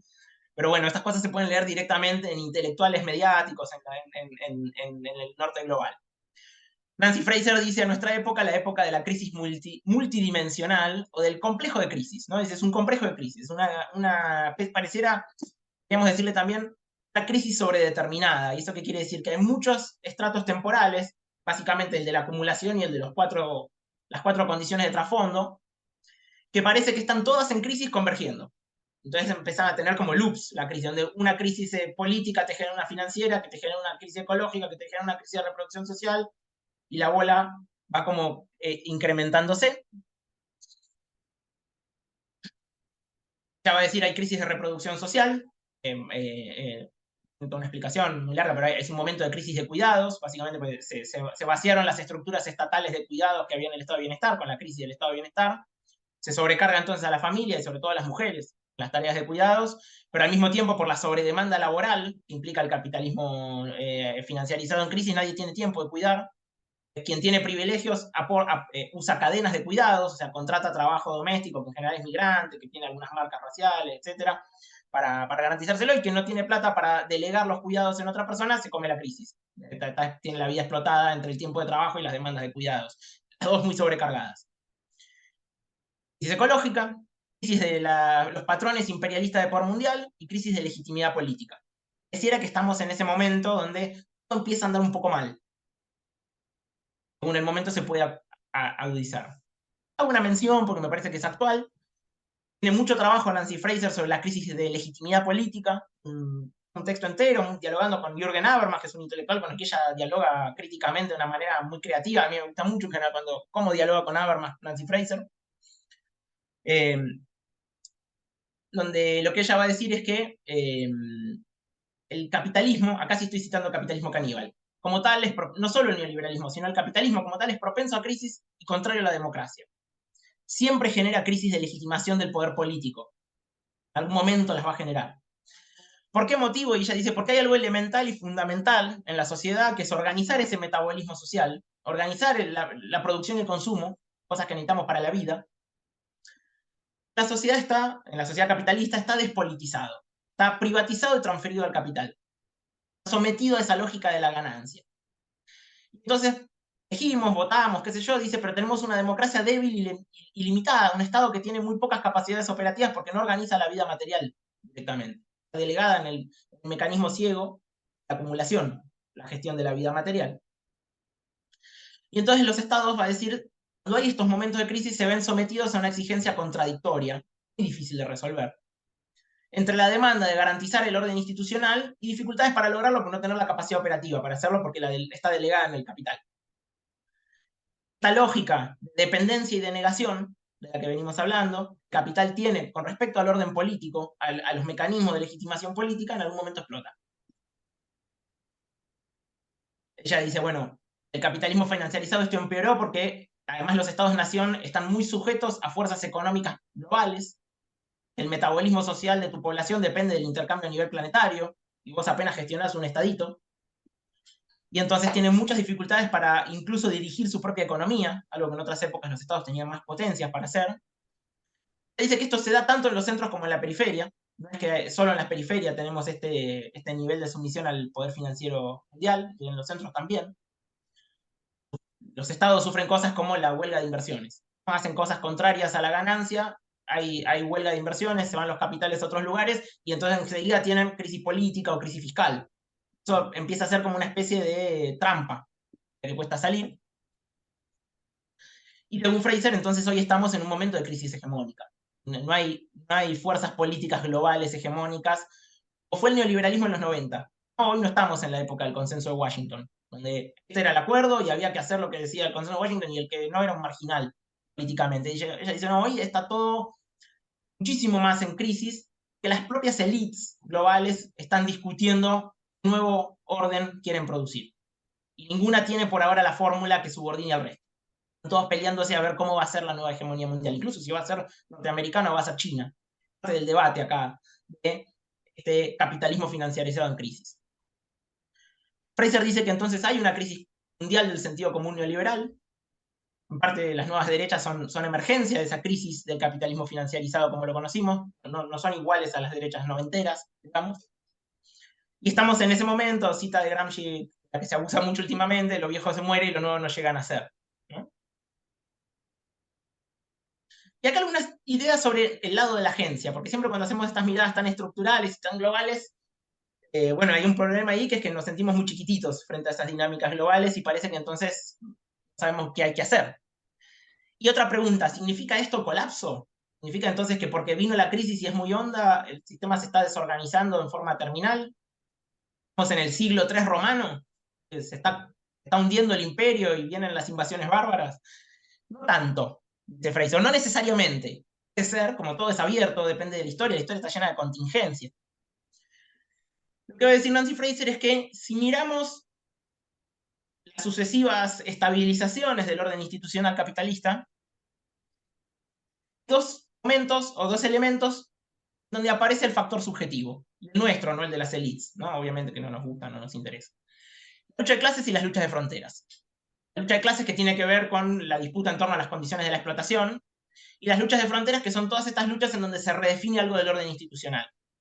En general, las luchas de fronteras también son protagonizadas por gente de la clase trabajadora. Ella dice últimamente, son todas luchas del trabajo, o luchas de los trabajadores, si se quiere. Solo que no siempre están en el sitio de la fábrica, no siempre se dan en el sitio de la explotación. Muchas luchas feministas no se dan en el hogar, no se dan en el sitio de la explotación. Muchas luchas ecologistas se dan contra el avance de la frontera de extracción, no se dan adentro de la fábrica.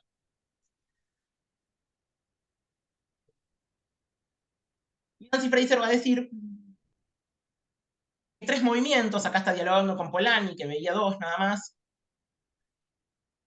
se disputan siempre que aparecen luchas sociales en la sociedad capitalista, que son movimientos por la emancipación, movimientos por la protección social y movimientos por la mercantilización. El capitalismo siempre está negociando esta especie de juego de tres, de lo que triunfa transitoriamente son alianzas de 2 contra 1. Alianzas de 2 contra 1 en esta lógica. Un ejemplo, ella dice, ¿qué fue el estado de bienestar? En Estados Unidos está diciendo, sobre todo pensando en ese campo, después habría que pensarlo mundialmente, hace algunos esfuerzos, pero a veces nos toca a nosotras y nosotros pensarlo de este lado. Dice, el estado de bienestar fue una alianza de la protección social y la mercantilización. Un momento de profunda mercantilización de la sociedad, de expansión de la acumulación, de expansión del capitalismo, de salarización de un montón de personas, un montón de personas que ingresan en el mercado como asalariadas. Un momento mercantilizador, un momento de gran expansión imperialista y de transformación de la vida de las periferias y plena incorporación de un montón de países de las periferias en el mercado mundial. Hay que decir, los 30 años dorados del capitalismo fueron años muy profundamente mercantilizadores, menos obvio, ¿no? También fue un momento de cierta protección social, sobre todo para los obreros varones del norte global. Podían acceder, ya dice en Estados Unidos, el trabajador de la Ford, en esta época, accedía a lo que se llamaba el salario familiar. Pagarle a un obrero varón blanco un salario lo bastante grande como para mantener una familia. Ligado a una serie de instituciones del estado de bienestar, la salud pública, la seguridad social, los sindicatos y la cierta integración de los sindicatos en la vida económica. Entonces daban una protección social, una mercantilización, y el precio que pagábamos, dice Fraser en aquel momento, fue bajarle el precio a la emancipación. ¿Por qué? Porque, por ejemplo, se ve que en el esquema del salario familiar había una idea muy androcéntrica de la sociedad. Las mujeres en ese esquema quedaban la casa, pensemos en la familia tipo fordista de los suburbios yanqui, con un perro, 2 pibes y el obrero que va a laburar y vuelve. Bueno, es claramente emancipatorio desde el punto de vista de las vidas subjetivas, las identidades y las subjetividades. Según Nancy Fraser, en los años 60 en el norte global, de vuelta, pensarlo en las periferias es diferente. Lo que emerge, por ejemplo, en auge de los movimientos feministas en los años 60, auge del rechazo al trabajo, tenemos las luchas que condujeron los operaístas en Italia y toda una idea de un rechazo al aburrimiento de la vida en la disciplina fordista, esa vida cierto nivel económico, pero tremendamente prefabricada del obrero en el fordismo, los hogares consumiendo lo mismo, porque además es un momento de masificación de los patrones de consumo, mirando los mismos programas a la tele o escuchando los mismos programas por la radio y teniendo esa vida cuadriculada las 8 horas diarias. Lo que irrumpe en los años 60, en la aparición, pareciera en Occidente, de los movimientos sociales, no la aparición, pero no, es un grave error decir aparición, en un momento donde adquieren gran dinamismo los movimientos sociales, va a ser como una especie de lucha de ese cuadriculamiento de la vida, a ese sometimiento de la vida a estos patrones fordistas, producción y consumo. Empieza a haber una lucha de la emancipación contra esta alianza de la protección social y la mercantilización. En medio viene la crisis del Fordismo, una crisis que tiene un elemento económico, que tiene que ver con que a partir de los 70 parece que deja de haber subas de productividad tan altas que permitan mantener políticas redistributivas en un marco de solvencia sistémica, un momento de retracción de las tasas de ganancia, que podemos decir es lo que motorizó la contraofensiva capitalista de los 70.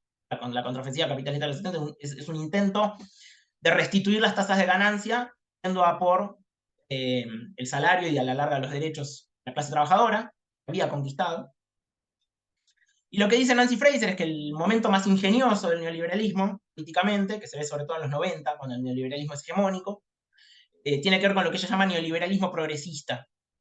Fue la capacidad que tuvo el neoliberalismo de procesar algo de esas luchas de la emancipación de los 60 en formatos meritocráticos y mercadocéntricos.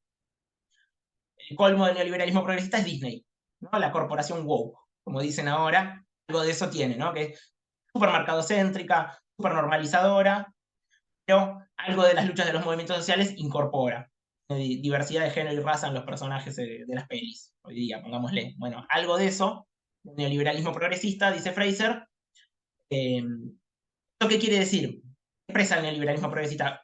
El juego de 2 contra 1 del Fordismo era protección social con mercantilización, y la que pagaba el precio era la emancipación. El neoliberalismo en algún momento articuló emancipación y mercantilización, perdimos la protección social. Vamos a decirlo de otra manera, estabas aburrido con las 8 horas del Fordismo, bueno, vas a tener 5 trabajos, precarizados, aburrirte seguro no te vas a aburrir, vas a tener una vida extremadamente desprotegida, donde tal vez con algunas cosas de tu vida subjetiva se meta. Según Fraser, la tarea actual sería producir una alianza, la emancipación y la protección social contra la mercantilización. Es como su horizonte estratégico. Seas socialdemócrata o seas más revolucionario, como quieras pensar la estrategia, no es una... No vamos a pedirle a la teoría crítica que haga estrategia, digamos. No, ella dice, el eje debería ser poner estas dos cosas en contra de la mercantilización. Unir la emancipación y la protección social. Esto ella le llama visión ampliada del socialismo. Así con esto cierro. Sería la idea ampliada del socialismo, que iría como contraparte a una idea ampliada del capitalismo. Se va a decir, bueno, primero es la posibilidad de rediscutir y redefinir las fronteras del orden institucional. No es necesariamente abolirlas todas, no está tan claro eso. En algunos contextos sí, en otros no. Pero sí pensar las relaciones sociedad-naturaleza, producción-reproducción y economía política, y tendrían que entrar en un proceso de redefinición muy intenso.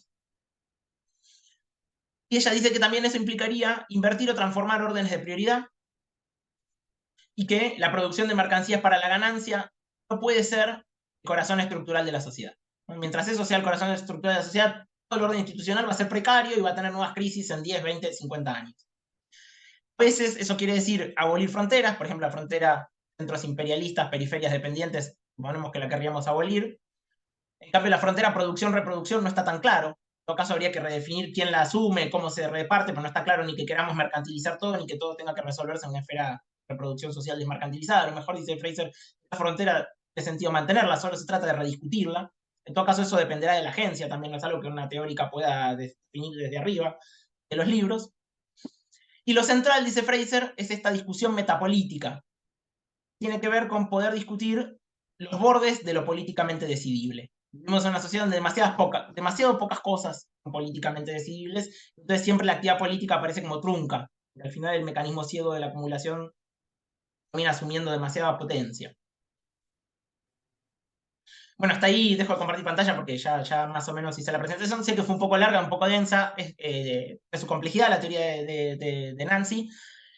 Centralmente me parecía interesante porque me parece que es una de las mejores teorías globales, digamos, totalizantes en el buen sentido, que tenemos hoy en el campo de las teorías críticas. Es una gran diagnosticadora de la crisis, Nancy Fraser, y me parece que es una de las pensadoras que con mayor agudeza entiende que la crisis que vivimos no es solo una crisis económica. Es también una crisis económica, pero es una crisis del conjunto del orden institucional, de la que probablemente vamos a salir con algún tipo de redefinición más o menos global. El orden institucional no tiene por qué ser una salida del capitalismo, eso dependerá de procesos contingentes, pero en todo caso el capitalismo que se esté cocinando hoy es improbable que se parezca al que conocimos de los 70 a esta parte. Que al menos históricamente, siempre que hubo crisis de esta magnitud del conjunto del orden institucional, hubo una redefinición profunda.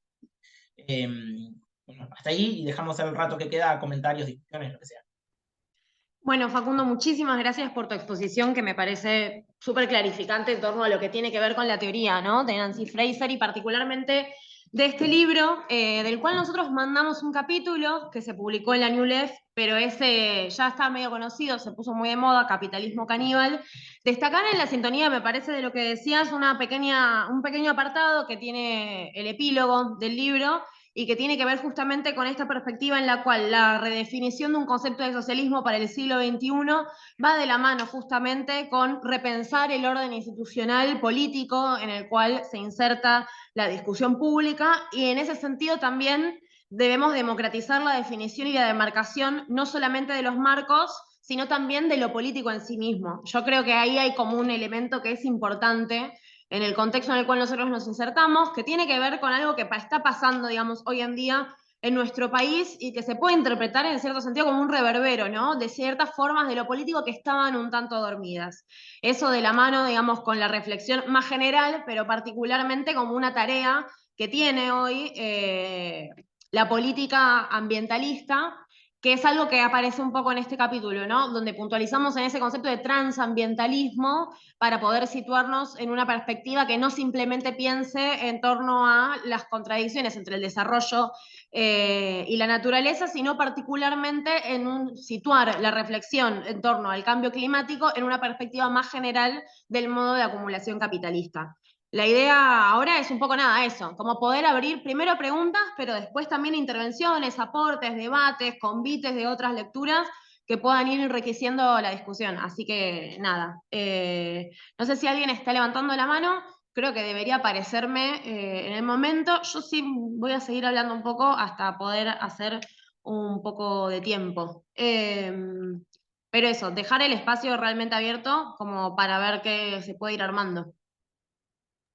Gracias, Olvi. Si quieres, hagamos una ronda de comentarios o preguntas. Ahí está Bien. Lautaro, Ahí creo está Lautaro. y adelante, hablen ustedes y en todo caso, lo que digo es no les voy a responder uno por uno. Hagamos una ronda y después en todo caso retomo. Sí, vamos recogiendo. Buenas, ¿cómo va?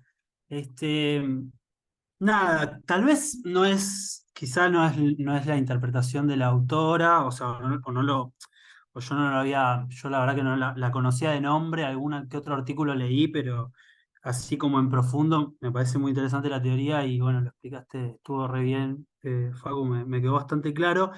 Me quedé con algo medio del principio, que es como esto de la idea de la morada oculta, como lo que de alguna manera está vedado sobre lo que se cimienta el capitalismo, pero que se da como que se ha negado, digamos, como que no se explica su funcionamiento, todo eso a partir de estos elementos, sino que están como descontados. Pero lo que sí veo, o sea, sí me da como la sensación de que son en esos elementos donde estalla la crisis, de alguna manera, y no propiamente dentro de su esquema digamos, en el capitalismo, ¿no? De cómo va socavando no solamente las formas establecidas que va construyendo históricamente, siempre está dando un pasito más allá, pero me quedaba como eso, y quizás mezclaba un poco con lo que está pasando en el país o las discusiones que se están teniendo, es como, de alguna manera, la crisis de reproducción,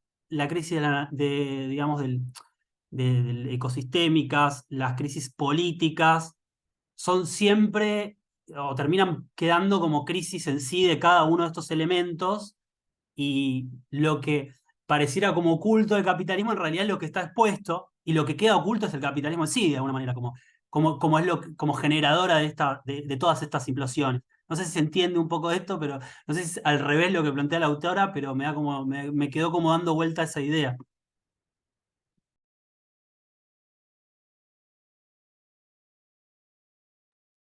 Gracias, doctor. Espero por si hay algún comentario más y después retomo. Bueno.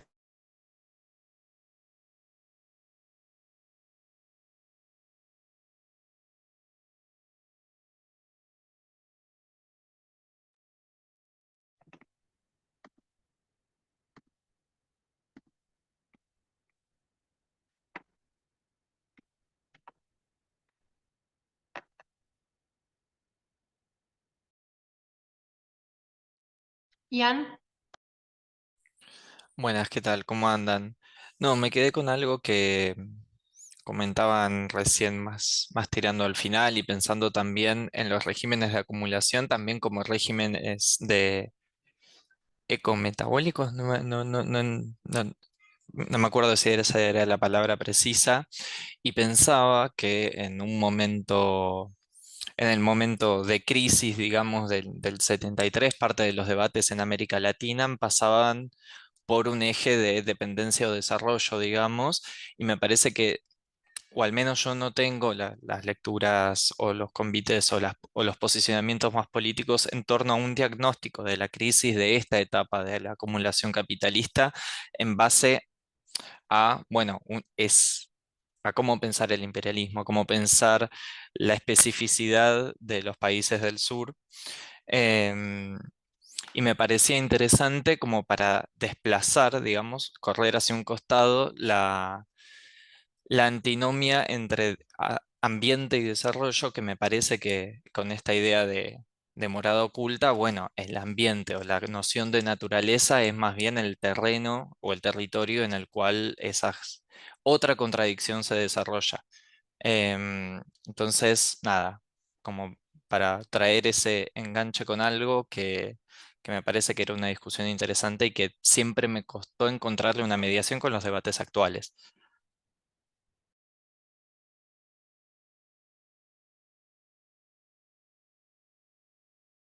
No sé cómo levantar la mano, ¿puedo? podés Sí, hablar, no hay nadie. gracias.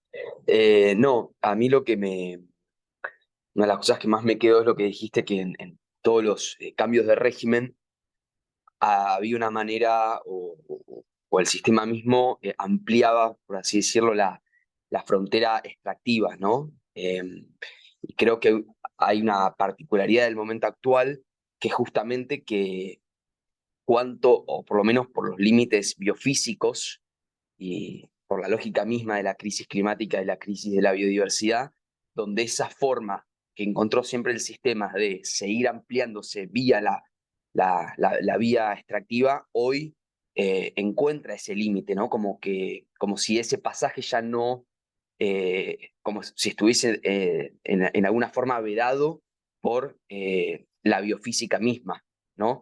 Entonces, como también ahí aparece o por lo menos, sí, todo lo que tiene que ver con el decrecimiento como algo que termina por vetar la herramienta que siempre utilizó el sistema, que es seguir ampliándose cuando hoy está como ese límite concreto, ¿no?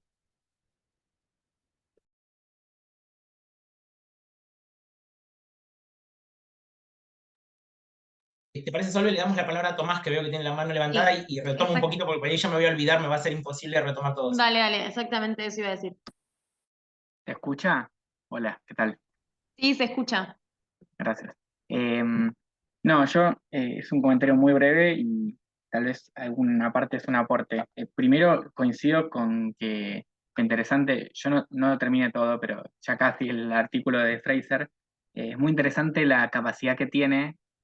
Leí pocas cosas que tengan una capacidad tan de entender la crisis de forma tan holista, ¿no? O de forma tan holística sería. Bueno, no sé, estoy hablando muy mal. Eso es lo que me pareció un aporte muy interesante y que no solo es plantear es una crisis general, sino darle una interpretación de cómo se conectan los distintos aspectos de la crisis. No es simplemente plantear es una crisis general y decirlo, sino dar una manera de entender cómo se combinan los distintos aspectos de la crisis capitalista.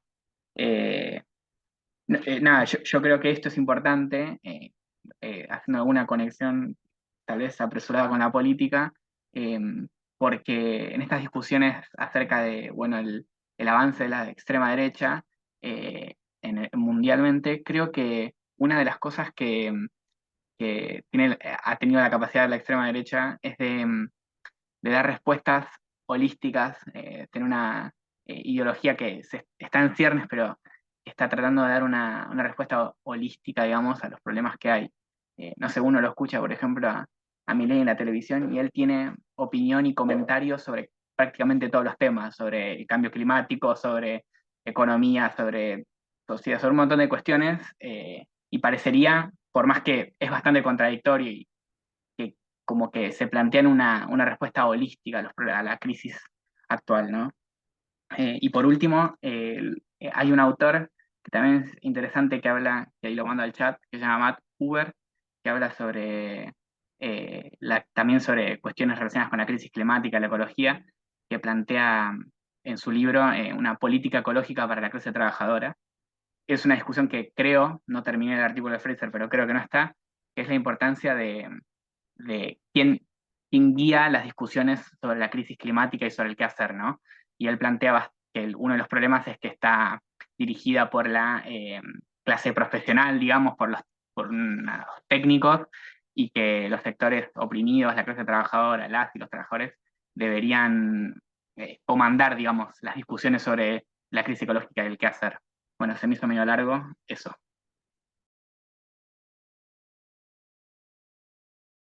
Em, bueno, dos o tres cosas. Veo que otro Tomás y Lucía levantaron la mano. Si quieren, de ustedes y yo retomo después. No hay problema, me fui anotando. Bueno, sí, no. A Fraser yo lo había leído en una materia, creo que las cosas que más me había parecido interesante para pensar desde Latinoamérica es que ella propone el diálogo de las nuevas teorías más descoloniales con el marxismo. Me parece interesante porque la perspectiva que más leía desde el decolonialismo es como renegar del marxismo por ser eurocéntrico, pero después retomaban un montón de teorías, conceptos que ya el marxismo, o sea, teorías y conceptos para entender Latinoamérica, que ya el marxismo las había trabajado. Entonces me parece interesante de Fraser que no reneguemos del marxismo, sino que, por ejemplo, para entender la colonización de Latinoamérica no se puede entender sin los procesos de acumulación originaria. Entonces me parece interesante eso y me parece interesante también tomar la cuestión de el impacto que tiene el imperialismo sobre Latinoamérica, ¿no? Pensando todo el tiempo desde Latinoamérica, por las crisis ambientales, sociales que pasamos, y esto que mencionaba, como bueno, las crisis de democracia, de política, del debilitamiento de democracia, el avance de la derecha, pero lo que me hace pensar es que creo que nada en Latinoamérica se puede pensar sin el imperialismo, sin los procesos de colonización. Creo que abarca todo el proceso de construcción histórica de Latinoamérica, pero a mí me hace pensar que desde la teoría de Fraser, que es que el capitalismo no es solamente un fenómeno económico, es un fenómeno político que habilita lo económico. Sin lo político, sin la participación del Estado, nunca se podría dar lo económico independientemente. A mí lo que me hace pensar es si el imperialismo es la fase desarrollada del capitalismo. Históricamente Latinoamérica padece las crisis consecuencia de las relaciones imperiales. ¿Hasta cuándo? Y ahí voy con que cada vez hace más calor, cada vez, o sea, Uruguay no tiene agua, es como que esas crisis se empiezan a radicalizar y a intensificar. Me trae a mí la duda es hasta cuándo va a ser una opción reformar la política dentro del contexto de políticas capitalistas, ¿no? Como hasta cuándo hacer reformas en Latinoamérica, siempre estando contextualizados en el imperialismo capitalista, es una opción y no va a ser, digamos, romper por ahí con esa política que hace 300 años que siempre tiene un imperio, siempre tiene relaciones de dependencia y siempre Latinoamérica está sometida a esas relaciones. Entonces mi duda es, bueno, cada vez se intensifican más las consecuencias de la crisis. ¿Hasta cuándo el reformismo va a ser la opción y cuándo, y si puede ser considerable, ¿no? Por ahí romper con el sistema político que siempre nos pone en el mismo lugar, un imperio y países en relación de dependencia?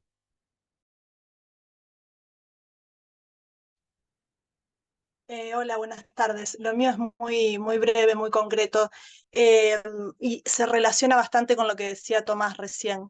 He escuchado lecturas de Fraser donde la equiparan o digamos, la asemejan mucho a la teoría de la interseccionalidad, ¿no? Que está muy en boga hoy en día también. Y por eso precisamente me gustaría si Facundo podés como retomar más concretamente cuáles son los aportes puntuales de Fraser para pensar en los problemas socioambientales actuales desde la teoría marxista. Nada más. Bueno, yo tengo algo que no sé si es una duda o un comentario o algo que viene dando vueltas para que lo pensemos, que viene muy a cuento con esto y que también me pasaba cuando estudiaba Fraser y haciendo otras lecturas relacionadas, que es que me interesa mucho esto de la teoría ampliada del capitalismo, del capital en general, como recuperar la crítica marxista para poder, o sea, ampliar la crítica marxista en realidad para poder pensar estos emergentes que generan otro tipo de crisis en el sistema, que se explican con elementos no puestos por el capitalismo que estaban antes y que van a seguir estando después, como puede ser la crisis ecológica y la crisis de reproducción, etcétera. Pero digo, me parece que es un vínculo un poco problemático a veces el de esas nuevas teorías que buscan analizar y dar una respuesta a este relacionarse del capitalismo con estos elementos externos al sistema, y el de la teoría más tradicional del marxismo como crítica inmanente de la lógica sistémica del capital. Y no solo, o sea, bueno, ejemplo, el que piensa las crisis como en base a la teoría decreciente de la tasa de ganancia, la tendencia decreciente, ¿no? Y pensar esa relación problemática me parece interesante para no quedarnos solamente en como el particularismo de cada uno de estos elementos, como bueno, la particularidad de la crisis ecológica, la relación con la naturaleza, explicar que es un elemento externo al sistema, sino también poder recuperar un pensamiento más amplio que pueda vincularlas. O sea, recuperar una pregunta por la totalidad de ese sistema en el cual incluso esas externalidades están porque se configuran también en función del sistema y las entendemos a partir de ahí. Eso, como recuperar una pregunta más mediada y más dinámica que se pueda pensar desde los dos polos sin quedarnos quizás en algunas tendencias de la teoría últimamente, de los últimos años, de pensar, bueno, como decía en la teoría de colonial, como bueno, el marxismo no puede explicar las particularidades de los territorios coloniales porque tienen una historia distinta, bla, bla, bla, bla, sino como elaborar de conjunto una mediación entre esas dos cosas para poder salvar un poco ambas intenciones. Eso. Me tomo ahora sí un poquito, en la medida en que pueda, porque salieron un montón de cosas y también a veces la idea es conversar un poco y no se trata de hacer de cuenta que yo tuviera todas las respuestas. Yo intento hilar 3 o 4 cosas que esperemos que sirvan. Pero sobre una serie de preguntas, como parecía recién en la de María, a lo mejor, o en lo que traía Sol misma al comienzo sobre la idea de transambientalismo. A ver, creo que la intención de Fraser tratar de salir de todo particularismo. Precisamente, ese es su objetivo, es lo que a ella le interesaría, ¿no? En el sentido de pensar que justamente las luchas ambientales van a ser sólidas cuando sean transambientales, las perspectivas de género cuando discutan el capitalismo, pero también que la lucha obrera para ser solvente va a tener que mirar las luchas de límites, o va a ser unilateral, y va a quedar en manos de las élites resolver la crisis, ¿no? Si uno tiene una mirada unilateral, uno va a ser a la larga procesado en la estrategia de otro. Eso es lo que tiende a pasar. Y en cambio, si uno tiene una mirada holística, uno puede tener una estrategia que muerda la realidad un poco más. Ahí esa idea de transambientalismo, que incluso estaba bien traer la colación, yo me olvidé de nombrarla, es útil. Creo que lo mismo sobre la pregunta que hacía Lucía, de darle el orden conceptual, ¿no? Por cómo fueron interviniendo, o la que trae María, sobre la interseccionalidad y la relación de crisis entre el núcleo, lo que Fraser llama el núcleo, y las condiciones de trasfondo. Al menos la intención de la autora es decir que siempre hay que resolver todo junto, que no se va a resolver por partecitas. Pues yo no sé cómo trabaja Fraser con la teoría de la interseccionalidad. Si la teoría de la interseccionalidad supone un mero pluralismo social, en el sentido de, bueno, hay muchas cosas, muchas opresiones, y simplemente se van agregando, o te toca alguna o te toca otra, según donde estés, Fraser tendría una mirada mucho más holística. Incluso, sobre todo en este último libro, tiende a hablar que todas son luchas de la clase trabajadora. Siempre está pensando en que la clase trabajadora no solo va a la fábrica, digamos, que vive en la naturaleza, va a la casa, tiene una reproducción social, tiene política, y pareciera que lo que está pensando es tanto que tener el concepto más amplio que se pueda de la lucha de clases, es decir, que no implica estar empleado necesariamente. Además, mirar las luchas de límites como un aspecto de esas luchas de clases, digamos. Me parece que un poco lo mismo sobre el núcleo y las condiciones de trasfondo. Digamos, hace el grado de pluralismo eso es mi opinión, digamos, está abierto a discusión. Tiendo a pensar que la teoría de Fraser tiene el grado de pluralismo que se necesita tener para no caer en un deductivismo lógico, es decir, partir de la forma de mercancía y querer deducir de ahí todo, hasta el machismo cotidiano, y no vamos a poder. Vamos a poder porque la realidad no es tan totalizada desde mi punto de vista, pero sí lo que tenemos que hacer es que, lo que tendemos que entender es que esa lógica capitalista que empezó en algún momento histórico, hoy sí como que tiende a ordenar en torno de ella, en torno a sí misma, todos los elementos de la sociedad, y ahí este juego de condiciones de trasfondo y núcleo.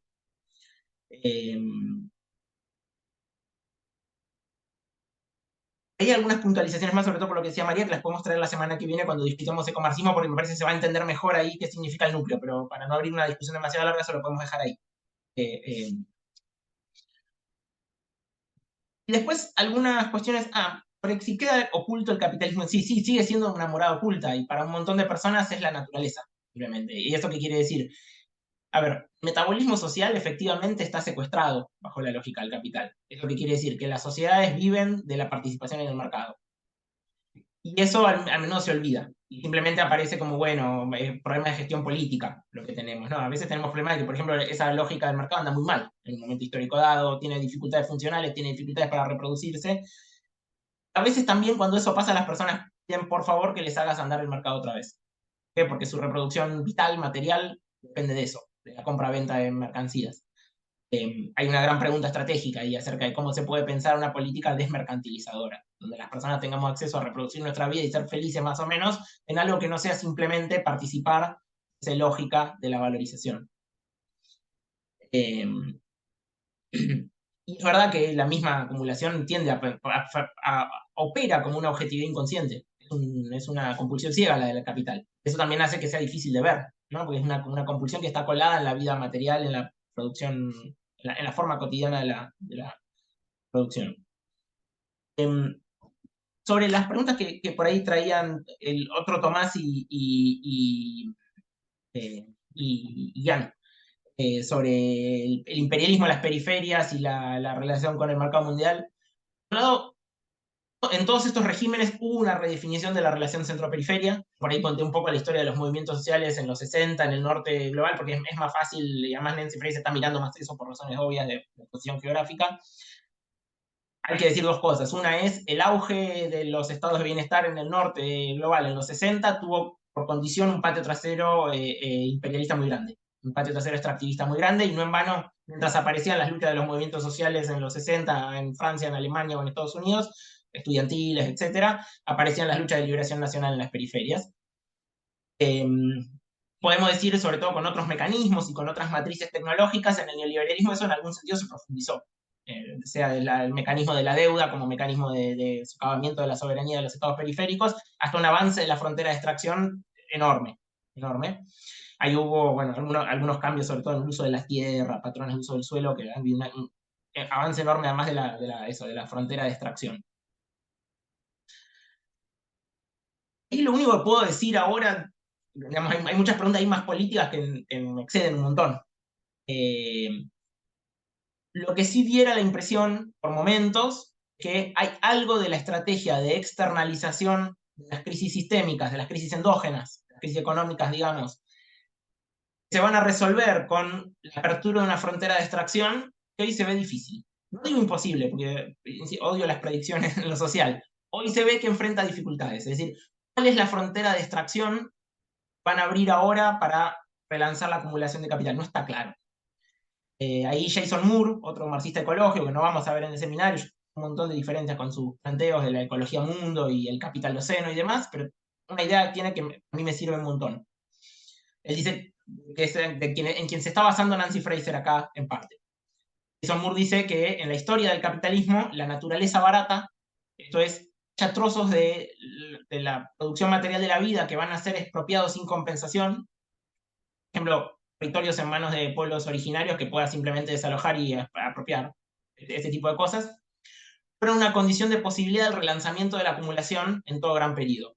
Por eso todos los grandes periodos de auge capitalista fueron periodos de algún tipo de avance imperialista. Acá digo imperialismo en sentido muy amplio, no en sentido estricto de Lenin o Rosa Luxemburgo como fase avanzada del capitalismo. Digo, momentos de toma de algún lugar desde el que sacar materia y energía baratas a alivianar una crisis endógena económica, digo, estricta, ¿no?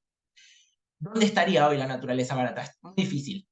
Y esto lo sugiere Jason Moore, además, y es que a medida que la crisis ecológica recrudece, se vuelve cada vez más cara la extracción de recursos. Se vuelve cada vez más complicada porque hay sequía, porque hay encarecimiento del petróleo, porque el petróleo convencional barato ya te lo extrajiste todo. Y entonces, ¿eso qué quiere decir? Que cada nueva apertura de una frontera de extracción requiere un input de capital cada vez más grande. Que la tecnología con la que vas a abrir nuevas fronteras de extracción requiere un input de capital. La sospecha que nos trae Moore, yo la tengo abierta, es una pregunta que yo me hago, es si hoy esto no le está generando grandes problemas ambientales de acumulación a la vez al capitalismo. Entonces ya no son solo problemas del tipo del conservacionismo por razones éticas, ambientalistas, sino que hay problemas ambientales que traen problemas a la economía directamente. ¿Qué capitalismo va a funcionar en un momento donde hay sequías cada vez más grandes y cada vez más complicadas, entonces la comida se vuelve cara? ¿Qué capitalismo vamos a tener en un contexto donde la energía se vuelve cara, etcétera? Y hoy pareciera que el proceso es asintótico, no es que hay una barrera y la explotás y se rompe todo, sino que es un proceso de deterioro lento. El capitalismo se le empieza a agotar ese recurso de externalización que es ir a la naturaleza barata. Eso significa una época muy turbulenta, que yo creo es la que estamos atravesando, no digo la que vamos a atravesar en el futuro. Pareciera ser algo de eso, el fin de la naturaleza barata, es propio de nuestra encrucijada histórica, ligado al problema más de, bueno, ¿qué hegemón va a organizar la acumulación mundial? Y creo que esto también hace a la pregunta de las alternativas de redefinir las fronteras con algún tipo de reforma. Bueno, esto va a depender y va a ser solvente en la medida en que haya un gran esquema de acumulación de capital que funcione. Si eso no está, va a ser muy difícil. Una estabilización sistémica que no sea muy brutal en términos humanos, subjetivos y hasta biosféricos, ¿no? A mí no me gusta hacer predicciones, no se puede decir cuándo el sistema atravesó un límite ambiental que ya no hay más reproducción sistémica. Por lo menos está muy lejos eso. Hay reproducción sistémica para rato por ahora. Las condiciones materiales en las que eso se da parecen estar muy deteriorándose muy rápido, al menos. Y eso plantea nuevos problemas, ¿no? Es decir, ¿a dónde vas a ir a buscar fronteras de extracción en un momento donde ya las abriste todas? Y hay un problema, abrir nuevas, decir, bueno, la minería de esteroides, bueno, pues la minería de esteroides va a ser muy cara, hay un problema financiero ahí, empieza a jugar con el ecológico. Esto está abierto y a lo mejor hay saltos tecnológicos que logre el capitalismo que le permitan salir de una crisis muy aguda actual y tener saltos de productividad, energía barata y abundante, comida barata y abundante que abarate la fuerza de trabajo, puede ser. Está pasando por el momento, me parece a mí, no es lo que está ocurriendo hoy día. Y ahí hay que mirar ese elemento que tiene que ver con la relación entre el agotamiento de la estrategia de la naturaleza barata, o el agotamiento tendencial, digamos, y las dificultades de relanzar la acumulación a nivel planetario en un esquema expansivo. El capitalismo cuando no es expansivo es feo, digamos, socialmente. Ya te dejo, solo un segundito, dos cositas. Y por último, por la mención de Matthew Huber, sí, es muy interesante. Huber es un investigador de ahí de la revista Jacobin de Estados Unidos, tiene varios libros. Siempre pone en el centro la cuestión de la clase en relación con la energía y la transición energética y demás. Habría que ver, hay mil cosas para discutir de Huber, es un neo-kautsquiano, bueno, tiene toda una perspectiva estratégica que sería para discutir un buen rato. Ciertamente tiene una compatibilidad con lo que está pensando Nancy Fraser en este sentido de pensar un transambientalismo, o sea, que integre la mirada de clase, integre la mirada feminista, que integre el problema de la estrategia política en relación con la cuestión ambiental y no lo piense como un problema desacoplado, chiquitito, tenemos que considerar ahí, no, por lo que acabo de decir, por la centralidad que ha tenido la naturaleza barata en la historia de la acumulación de capital, todo nuevo proceso reformista revolucionario, el que se dé, el que tenga la temporalidad que queramos, digamos, según nuestras orientaciones políticas, pero digamos, todo nuevo proceso donde se redefinan las fronteras va a tener que ver todo con la lucha de clases, por supuesto. Además, la lucha de clases tiene todo que ver con la ganancia, con la capacidad que tienen los empresarios de invertir y llevarse un retorno que haga atractiva la lógica sistémica, que la haga viable. Hasta ahí, espero no haber sido muy confuso. Bueno, nada, viendo la hora y para poder respetar el encuadre, hacer un par de anuncios. Nuestra idea obviamente es seguir, digamos, esta conversación, recién empieza, así que incluso es algo que está bueno poder seguir reponiendo el próximo encuentro, que va a ser el martes próximo, martes 29, también de 15 a 17 horas por este canal. Vamos a estar enviando el link de Zoom pertinentemente más cerca de la fecha para poder recordarlos. Por los comentarios que se estaban haciendo también en el chat, comentar, hay un encuentro que está particularmente dedicado a la cuestión del decolonialismo y el ecofeminismo y a ese entramado bien situado también en algunas de las tradiciones particulares de nuestro continente. Entonces está bueno como poder empezar a reponer también discusiones de cara a esa instancia en particular. Y después de mi parte no mucho más, porque ya se nos está acabando el tiempo, pero este encuentro y esta instancia, el seminario en general, que no lo dije antes, entonces corresponde hacerlo, lo estamos desarrollando en el marco del Centro Ciencia y Pensamiento de la Secretaría de Cultura de la Universidad de San Martín. Los invito también a poder seguir en las redes sociales las distintas actividades que estamos gestando a lo largo de este cuatrimestre, que están muy imbrincadas en el debate en torno a los feminismos, los ambientalismos, los ecologismos materialistas, y no mucho más. Nada, agradecerle realmente a Facundo, con quien también nos estaremos encontrando la próxima semana, y a todos ustedes por el encuadre y la buena disposición a la conversación. Así que nada, muchas gracias y nos vemos la próxima.